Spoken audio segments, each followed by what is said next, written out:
What's the worst example of personal hygiene you've ever seen from someone?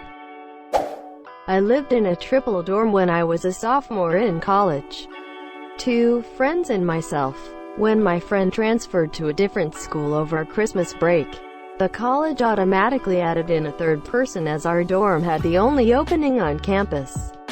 The girl was a year younger than us.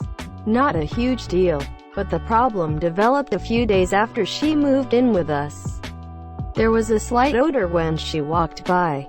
The odor grew day by day. We began to realize that she wasn't showering. We had an ensuite bathroom and we would hear the water turn on in the shower for about 5 minutes. But she never came out with wet hair or looking any different than when she went in.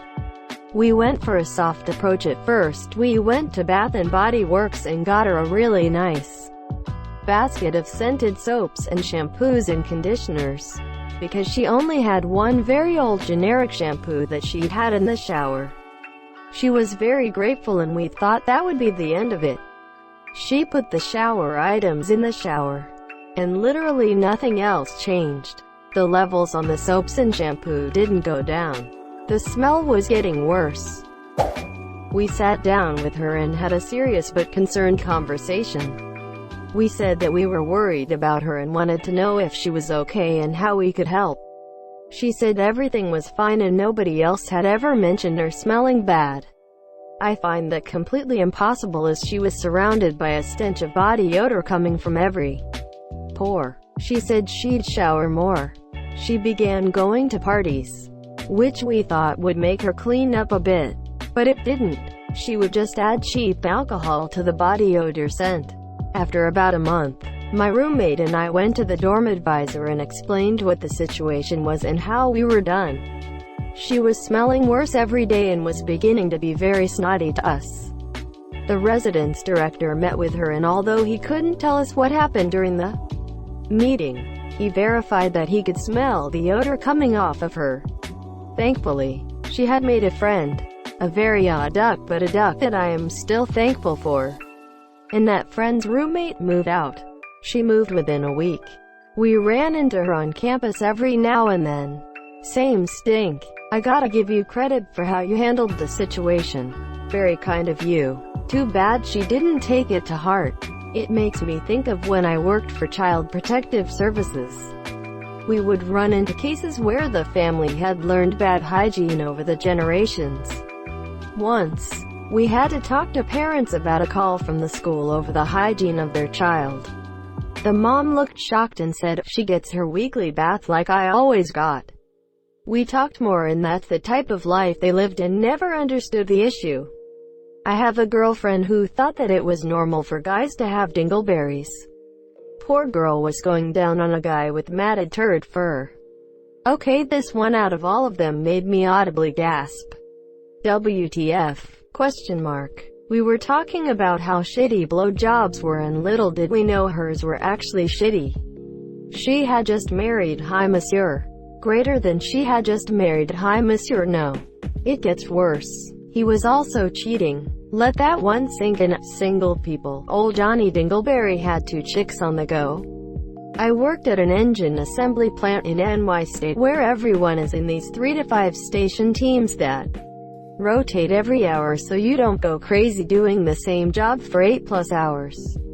We had this dude who came to our group who had the nastiest teeth I've ever seen in my life. His bottom front teeth were all fused together into one big lower tusk, and his breath could gag a maggot.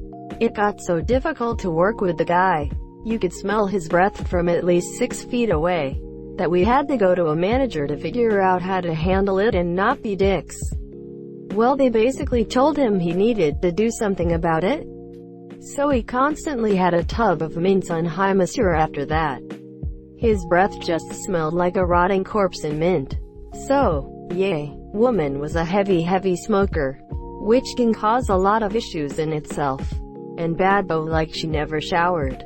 And the list goes on and on. But the worst thing was this nasty brown blouse she had that she wore all the time. I mean, like 4 days a week at least. But she did wear other things occasionally because they always jumped out. Thing is, There was a picture on her desk wearing that blouse from like 5, 6, whatever years before, and it was white in that picture. I just thought it was coincidence and no way it was the same one till one of her coworkers who shared the office with her started bitching about her one day when she was gone. And the woman confirmed it was the same shirt, and she had slowly watched it change from white to whatever disgusting it currently was over the years. My grandparents were heavy smokers. My granddad did quit eventually, but my nan smoked until she died. Anyway, I'm there with my mom and aunt clearing out the house, and they always had this yellow-green wallpaper. Start taking family pictures off the walls, and suddenly this lovely baby blue wallpaper is staring at us. I work in a low-income area. There was one that I'll never forget. She was a mid-40s obese hoarder who had decided it wasn't worth the effort to get out of her recliner for 2 weeks straight. She had a fridge within reach, so she wasn't hungry but was producing feces and urine the entire time without getting up to use the restroom or to clean herself. You could smell her down the hall with the door closed, and her behind was literally rotting away, with pressure sores down to her bones. But how can you stand that? Probably nerve damage, and she had slowly desensitized herself to being in that situation by building up behavior. I believe in this case she had some severe depression as well, which definitely could have contributed. I met a girl on a dating app. We got along well online, but she smelled like ass in person. I'm talking fully clothed and several feet away. There was still a stench of ass. I was really embarrassed for her, tbh. She complained about guys ghosting her and not knowing why. I mean, it's not easy to tell someone they smell like ass. I don't know how you couldn't be aware of it either. Greater than I don't know how you couldn't be aware of it either. Nose blindness is a thing. You stop smelling things you're used to. I remember a story about how Febreze, which eliminated odors, was having trouble getting going. Some people from the company were interviewing regular people about their habits, and they came across an old cat lady whose house absolutely reeked.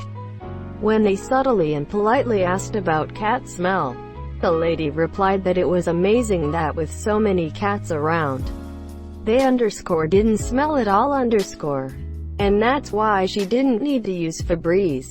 This is also why smokers think other people can't tell they're smokers.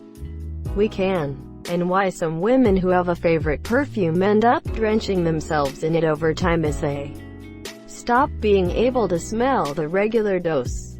Greater than this is also why smokers think other people can't tell they're smokers. We can. This is so true. My brother thinks he's keeping the smoke in his room, but I can tell when he's lit another one all the way from the living room. Monsieur, my brother quit smoking a while ago and was talking about the changes it made to his life.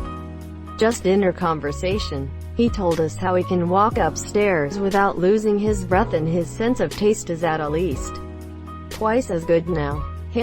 But I don't think I smell any better.